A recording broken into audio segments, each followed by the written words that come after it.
This is Self-Starter.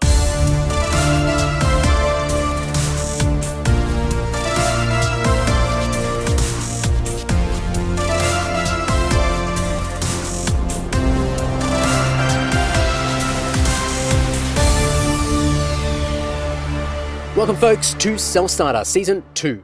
This is a podcast that highlights the small business owners, the self-employed and freelancers who have taken the plunge to create their own desirable lifestyle.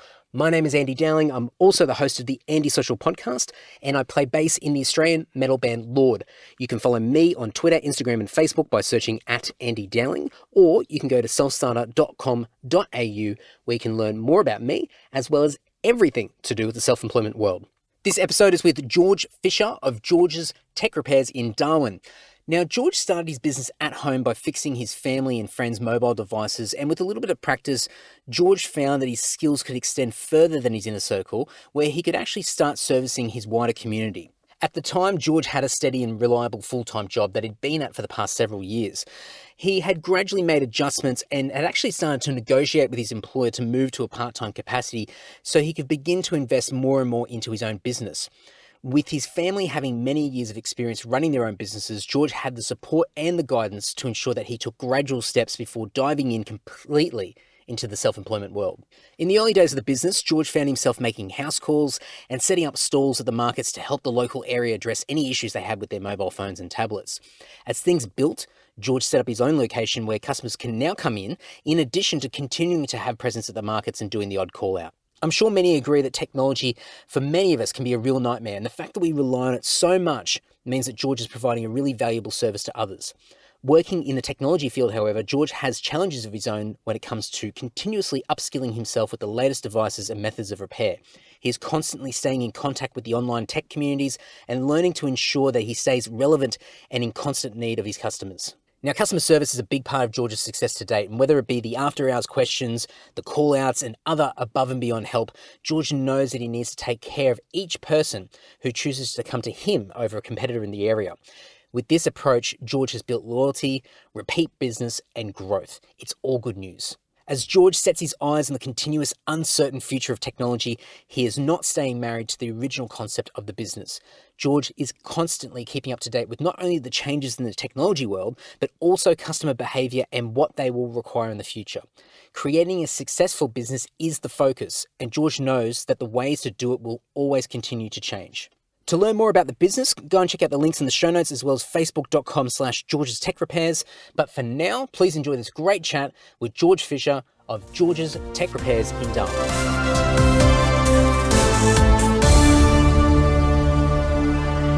My name's George. I run George's Tech Repairs in Northern Territory. It's just a one-man army. We do tech repairs, yeah. And how long's the business been up and running for? About 2 years. Awesome. So, looking back a little bit, what were you doing before this business came to be? So I started as an apprentice carpenter at about 16 years old. I did that for about 10, 11 years, and then I started fixing my own stuff just as a side hobby.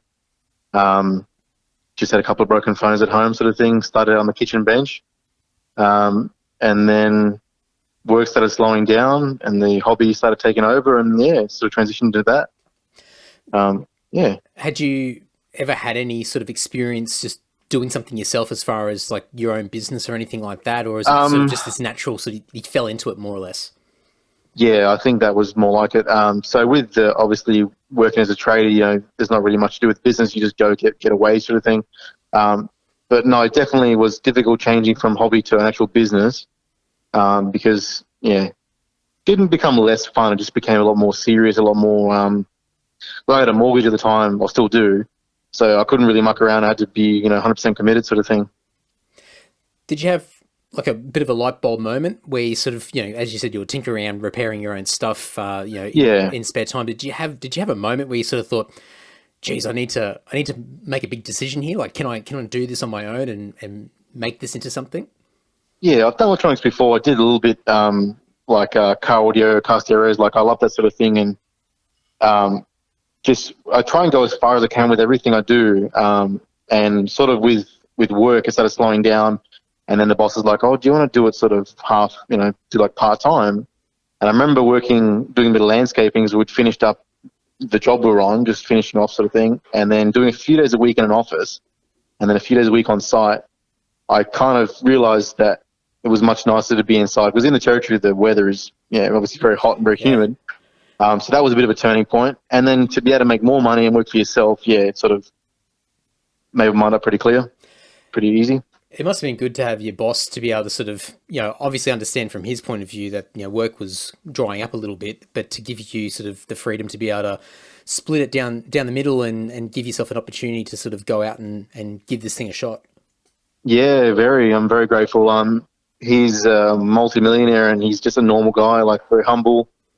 Drives around a little Barina, but has a very, very, very flash Rolex that his grandfather gave him. Just very humble. And he started out like me, I guess from the bottom, and then worked his way up and ran this obviously massive building company. And he could see that I wanted to do it. And I guess being in business himself, he knew what it took. And I don't know, I'm very glad that they could see it, and they were, I guess, happy for me, because I felt bad leaving. That was my first job, and spending 10 years with them, that was all I ever knew, 50 hours a week, 6 days a week. And I started as a kid pretty much.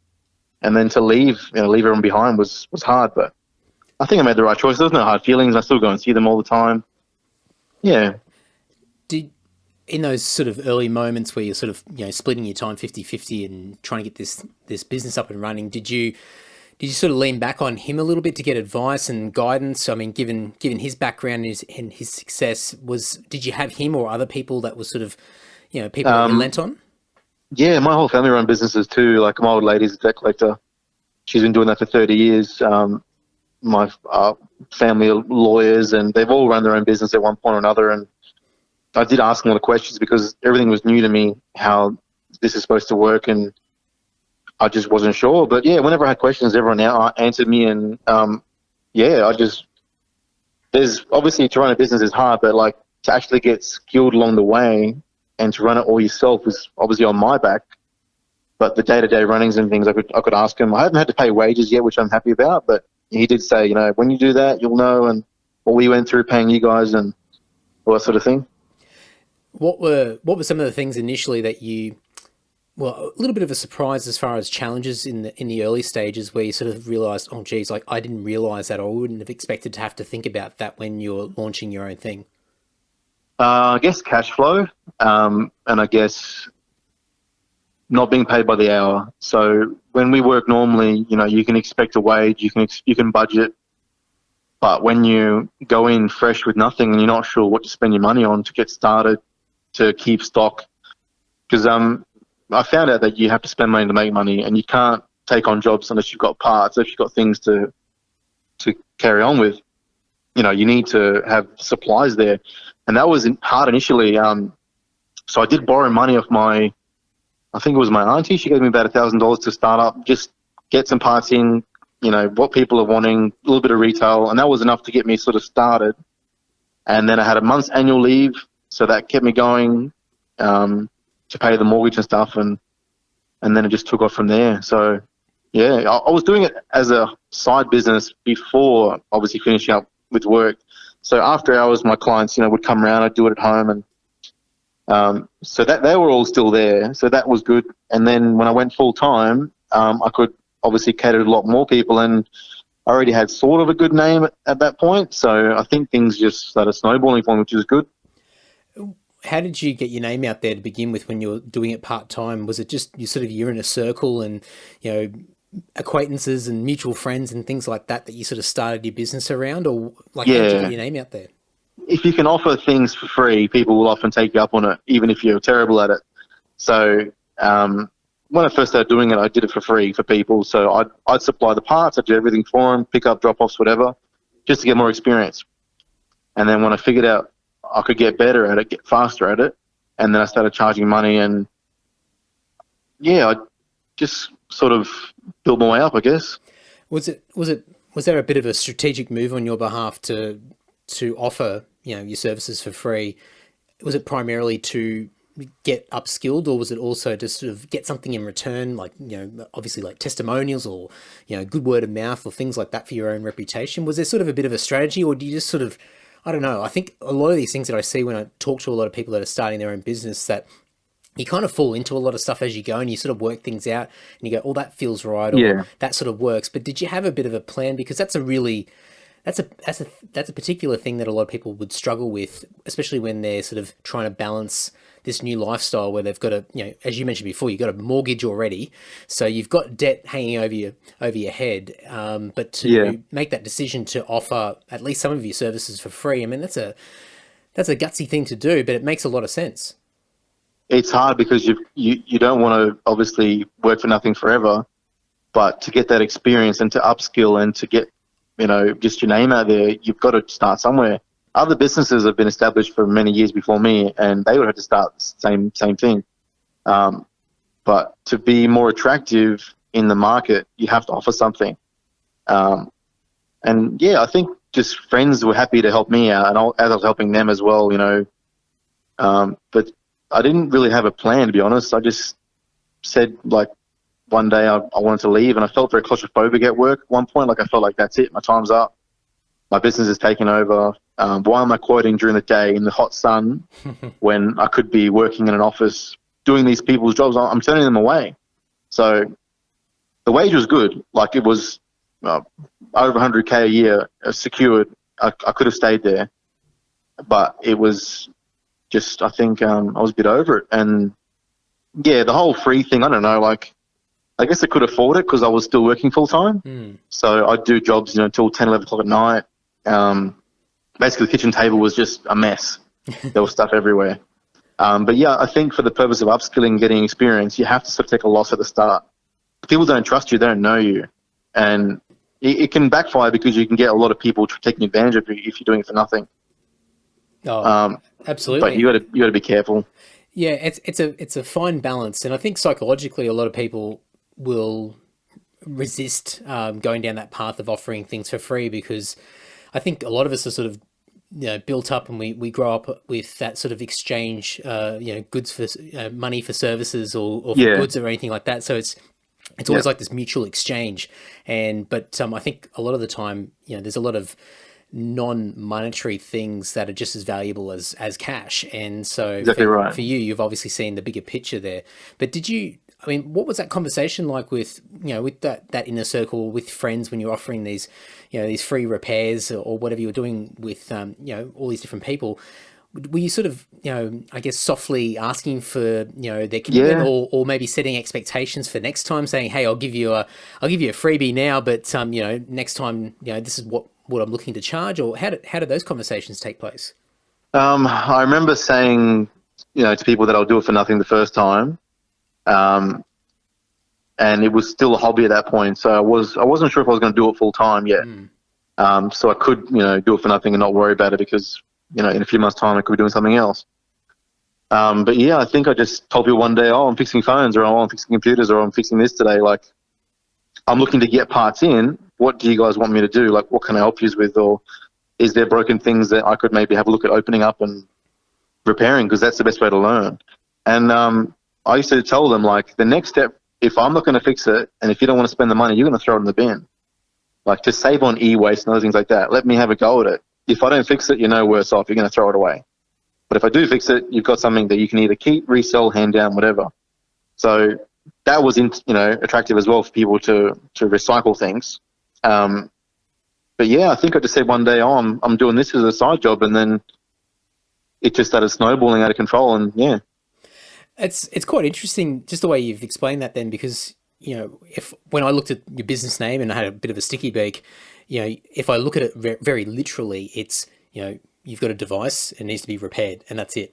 But as you said, you sort of opened up the thought a little bit to sort of think, well, whatever you do after that is sort of beside the point. I can sort of get your phone or your device working again, and then you've got the flexibility to do a whole range of different things, and you're sort of selling a number of different possibilities, so people haven't just got the tunnel vision of one particular thing. Because a lot of people might, they crack their phone, or something goes wrong, and they're already they might know that it can get repaired, but they're probably already getting over it and they're already thinking about that next shiny phone or whatever. So for you to be able to say things like, recycling, being able to on-sell it and make a little bit of money back or things like that, you're just opening up, you're almost leading people along a path in a really good way that opens up their mind to a lot more possibilities. And obviously from your point of view, it's quite beneficial because you open up a number of different options where you're able to increase your business as well. So it's quite creative in a way, because a lot of people would just think it's a very straight transaction. I'm repairing something, and whatever you do after that, well, whatever. It's not my business. I'm just repairing your phone or device, and that's it. Yeah. I mean, technology is such a hard thing, and phones are changing all the time. Technology in general, computers are just, I struggle to keep up with anything. And from a repairing point of view, I could only begin to imagine the nightmare of constantly trying to stay up to date with all the stuff that's happening. Apart from, physically working on these things and being exposed to them as people bring stuff to you, what other ways or what other methods do you use to try and keep yourself fresh and upskilled with all the technology that's constantly changing? So I've done a few online courses just in electronics and a few other things, but they're very dated very quickly because nobody's opening up the newest devices to show you the internals. So you've always got to look at forums. You always wait for people to make mistakes on their own things or other things that they've just bought, and to give you some insight into what's happening, in the world of repairs or in issues that are coming up. Because as most, things progress, you've got to follow it, and tools change. Things as simple as screwdrivers change every phone. You've got to keep ahead of it all the time. And if you're behind, people will go somewhere else, and you lose that customer. So I watch forums. I'm a part of them. I've got colleagues interstate. I'd say Facebook contacts over in America, in China, and they've got different phones to us. Sometimes they've got they're different market, but they release phones over there faster than I guess we might get it. So I guess you just got to watch and try and pick up what's happening. People are pretty quick to point out issues with phones and stuff like that. It's very widespread. So when someone has an issue, they put it on the forum, you learn from it, and you can see, this might affect my job. I've got to take note of it, tell the customer to come in, possible outcomes. And some companies put in, I wouldn't say failure points, but it's almost like that in some of the devices. You got to be very careful when you're doing things, and not to blame it on, the ghosts in the phone. You want to know exactly what the problem is, so you have to stay educated and stay ahead. Just a lot of reading, a lot of taking things apart, a lot of upskilling, trying to push the next level, because I can see other people that are better than me, and I want to get to that point. So I see what they're doing, and I see the tools they use, so I might buy the tools they use and then attempt the jobs they're doing. A lot of times there's no documentation of what they've done or how they do it, but you can sort of see what they're doing, and then you try and get it, see where you made mistakes. And it's just like that. You just try and keep up with everyone else who's, ahead of you, I guess. I mean, you mentioned before about having other businesses out there that potentially got to compete with, and I mean, what's your point of difference compared to some of the other guys out there? Have you looked at what the other guys are doing similar work to you and thought, I can either do a better quality or provide something more than what they're doing? What sort of approaches have you taken just to sort of separate yourself and get your own name out there? So I'm pretty nosy when it comes to people, what they do and how good they are, because I wanted to be the best. That's what I'm set out to do. So whatever it takes, I'm going to get there eventually. So I've looked up personally everybody in my area within 50 kilometers or whatever. I know who they are, how good they are, what their business is, and what they're about, sort of thing. And I've seen gaps in what they do. One way to find out how you are as a business is to look at people that have had bad reviews and how they handle it, and what the issues with the customers they've had. Sometimes customers are a pain. You're never going to please everyone, but if you have got simple issues that you can't fix because you don't want to, or you're stubborn, or you're things like that, the customer will leave and you get a bad review and things like that. I wanted to start at a high level and keep that, which is why in only a year or so of full-time work, I've surpassed everyone around me in reviews, likes, whatever. Because to me, it's this is how it should run from the start. Be as good as you can, do the best price you can, the customer service has to be top-notch all the time.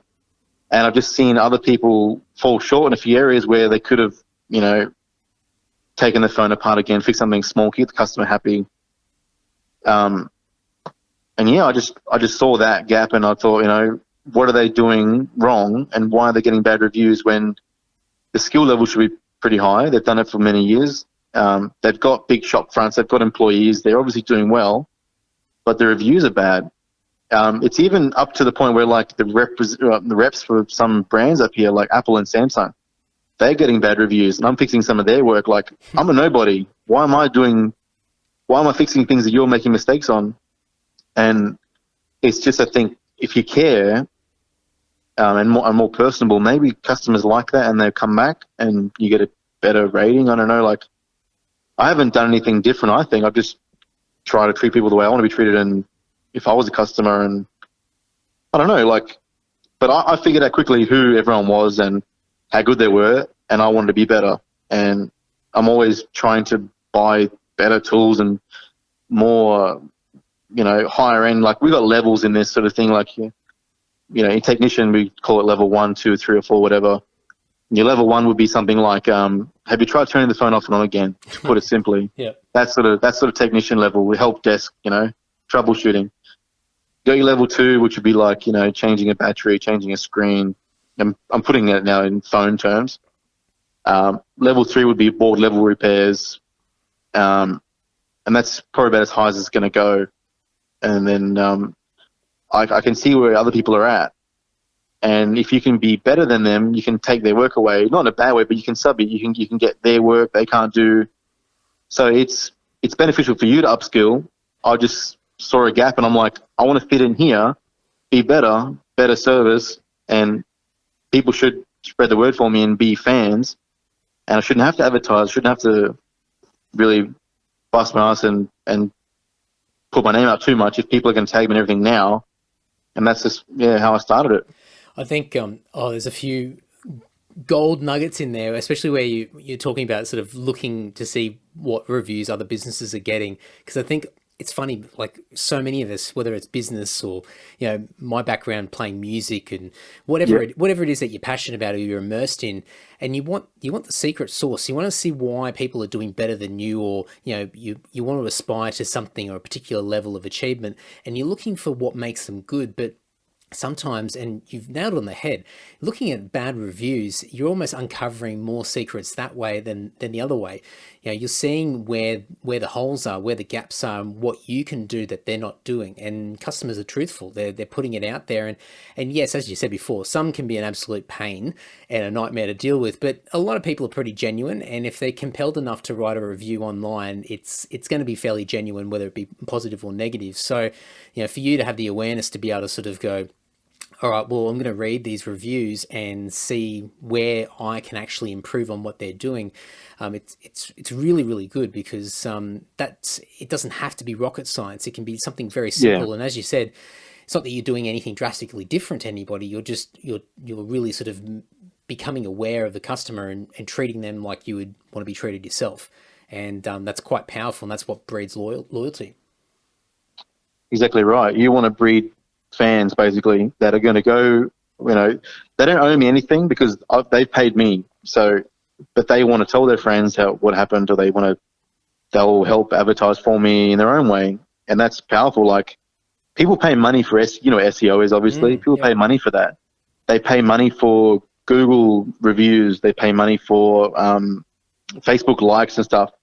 But if you go on a page or a buy, swap and sell site and someone says, who can fix this? I get tagged in it 5 or 10 times, and I'm the only person that gets tagged.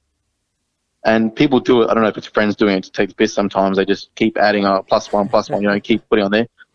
But Facebook sees that, and your recommendations get boosted because they're random people that aren't associated with you, and your rating goes up, sort of thing. But like, I ask customers if they've had complaints from other shops. I say, what was it? And they say, they didn't communicate. They didn't answer messages. They didn't get back to me. And it's like, I'll reply back in the middle of the night if I have to get a customer if they're in a rush or whatever. Like, Facebook gives you a rating when you don't reply back quick enough. And I didn't want that. I didn't want to lose, your, I guess, responsiveness and things like that.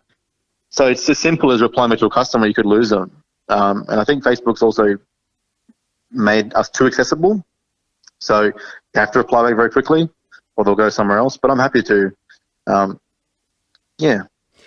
Well, I made a note to talk to you about your Facebook page because when I was having a look, I went, oh, geez, like there's a tech repair business that's got like over 1,500 likes. I think you got like something like 1,600 and whatever at the moment. And you got over a couple hundred recommendations on there as well. And, you know, as you just said, I mean, you pretty much explained it, but, you know, a lot of people can go out there and fabricate their way and create their own sort of perception of what their business is. But, I mean, what you've created, and I've looked at some of your posts as well, they're quite informative, they're visual, you're providing lots of different insights. I saw one where you had like, you know, a bit of a dodgy repair and this phone that was opened up and just looked like it'd seen the inside of a microwave or something. I had no idea, but it got people engaged and people are interested. And obviously, as you've been saying, like it breeds this loyalty. People are compelled, obviously getting that great service from you and interacting with you, that they're motivated to make the effort of, you know, tapping a few buttons and clicking the mouse or whatever, or, you know, on the phone, exactly, leaving a review somewhere. And some people just will bend over backwards trying to desperately get people to leave a review. I mean, even for my podcast, I'm desperately trying to get people to leave recommendations on my Facebook page, but it's really, really powerful. And obviously the more that's on there, then the more likely you're going to continue to get more business and more recommendations, because it just further legitimizes what you do. It's a hard game to play because you don't want to put clickbait on there or spam people and go something political with people talking, you know, current affairs. You want it to be relevant to what you do, which is why I try and mix a bit of humor in there as well. You know, if there's videos online of people dropping their phones in soup, like it's related, it's funny, but it helps you advertise because they see your name. Friends might tag each other and go, oh, look at this is funny. Oh, he fixed this something. Oh, my phone's broken. You want to funnel customers at the same time, but you have to make it relevant.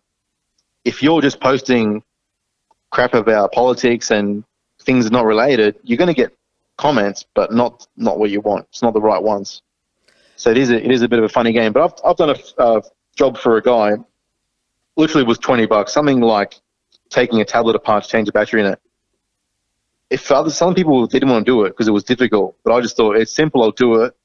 And that $20 has gotten me about 100 recommendation posts. Every time he sees it on Facebook, he comments, go to him, he's the guy, and he owes me nothing.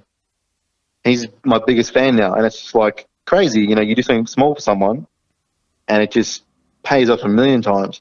2 years in, you've done a lot.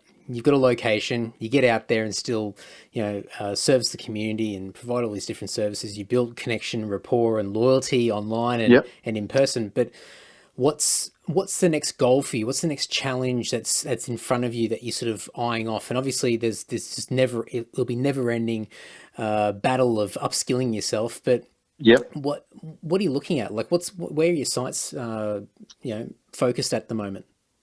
It's hard to say. Like, there's machines out there that are making life easier for us. Disassembly machines for phones, because they've made these new iPhones out of glass. I'll use iPhones as an example because the majority of my work is that, because it's the biggest market share. So there's expensive machinery you can invest in to make your life easier, to make it faster. That sort of thing is a goal of mine to, I don't know, I guess branch out, offer more services for other business. So business to business stuff, get their work they don't want to do and they can't do. Be the market, market leader in that, the industry leader, I guess, in that respect. But also, phones are changing. The display technologies are changing. They're becoming very, very expensive to fix and very expensive to buy. So, I mean, the family business is still there. If I see an opportunity to take over so I can let my old lady retire, I would do it. It makes a lot more money than I do, but I'm happy doing what I'm doing now, and we'll see. Like, you can't stay stagnant. If the technology is becoming too expensive, the customers aren't going to be there to fix stuff. Insurances are going to be taking all your work away from you. So you've got to be careful not to invest too much, I think. But yeah, if I see an opportunity to leave and take over the family business, I will. I'm happy where I am now, but I can see the technology is changing. And it's about customers. If the customers aren't getting things fixed because it's too expensive, you can't help that. but you just got to be aware that, things aren't going to be the same forever, and technology changes, and you want people to spend money with you, and you got to make it worthwhile. So if you can't offer a repair purely because technology is changing, then you miss out. And I've just got to keep an eye on it and be careful, I guess, not to invest too much into it. But I don't mean to sound like melancholy or anything like that, but it's like I can see, and I've only been there 2 years, that the golden days of doing repairs and unlocking phones from networks and just silly things like that were good money makers have all disappeared. And with the way the technology is changing, like OLED, for example, in your Samsung displays and your iPhone and the iPhone 10 series, the screens are 10 times as much as they were, a year ago. How can we afford to market that to a customer? It's just not, not viable. So the tech giants are pushing us out of it. But in saying that, China have been in the industry selling parts for 15 or 18 years. They're not going to all fold. There's 10 or 20,000 repair shops across the world. They're not going to all fold. There'll be something to go on with. So, but I've just got to be aware of it and try and keep it viable. I mean, it's definitely not a melancholy way of looking at it, as you said before, because it's actually really refreshing, because I think a big thing with being self-employed or having your own business, it's an emotionally taxing thing to do, because you're getting out of your comfort zone, you're putting yourself out there, your own reputation, it all falls back on you, make it or break it. And so as things start to work and fall into place, it's not even conscious. You start to just subconsciously sort of become married to the concept that you've created, this thing, this beast that you've created from nothing. And for you to be able to say, and have the awareness to be able to see, well, I can see where technology is going. I can see the challenges ahead of where this could potentially negatively impact me, but I've got the flexibility in mind to know that I can change and go in a different direction if and when that time comes. And for you, I mean, even just in the last 2 years, no doubt, and I'm definitely speaking on behalf of you now, but I'm having a guess that you've probably learnt more in the last 2 years than you have in a long time about that self-reliance on yourself, learning the skills, discipline, business skills and all this sort of stuff, customer service, all that kind of stuff. And you've probably had touches of experience over the years growing up, especially in your household with family having their own businesses over the years. But for you personally to be at the forefront of it, you probably learned so many skills now that are going to be transferable into any line of work that you decide to do moving forward. So whether it's the tech business, tech repair business, or it's something completely different, I mean, this moment in time is really, really important. So it's cool to hear you say that, because I think that's quite refreshing for a lot of people that feel that they're going to have to commit to something long-term when they probably don't have to. Yeah, I went from kitchen table to micro soldering under the microscope in a year full time, which people have been doing it for 10 years, don't even want to get that far with it. They're happy just to do the basics and make a living off that. But I can see how things are changing, and I guess don't get too far in if all of a sudden it comes crashing down. Things have been good so far, I guess. We've just got to keep riding it. George, thank you so much. I really appreciate it. And all the best for what the future brings. Thank you, Andy.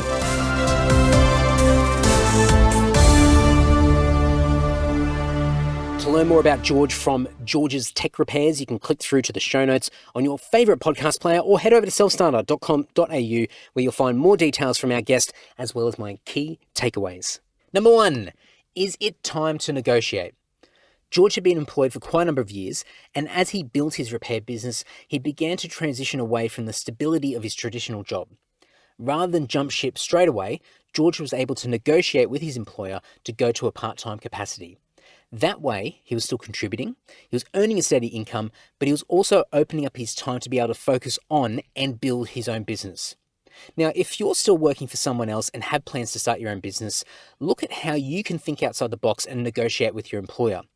Taking the sacrifice of full-time income in exchange for more time to work on your craft could be worth far more than any short-term cut of pay that you could take. Number 2, offer services for free. A great way to build your own skills and reputation in the marketplace is by offering freebies or significant discounts to people.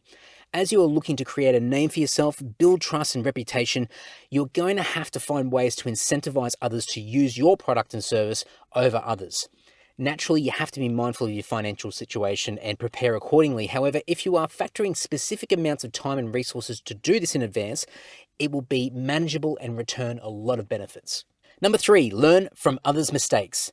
George spoke about reading the bad reviews from local businesses who might be competing in that same space. This is a really great strategy to identify what your point of difference is in comparison to your competitors. Criticism is such a valuable thing where it can provide insight into where the gaps in the market are. Often most pain points stem from basic customer service skills, which of course are easy wins. Through the frustration of other customers, you'll be able to see how you can potentially wow your own when you connect with them. Number 4, stay flexible. George has a great outlook on his business as well as the industry. He stays up to date with the market and pays attention to not only what the technology giants are doing, but also how the customer's behavior changes. A sure way to have your business completely burn out is to stay fixed on your original concept and not evolve as the market changes. In George's example, the future may bring an unwillingness of customers to have their phones fixed due to rising costs. George is keeping a really close eye on this and is always keeping backup plans in place just in case things change too dramatically to keep the business sustainable. And that's a wrap. To learn more about this episode and previous ones, go over to selfstarter.com.au. If you want to have a squiz at my other podcast, the Andy Social Podcast, or maybe the band Lord, or anything else that's happening in my world, you can go over to andydowling.net. Looking forward to having you back for the next episode of Self-Starter.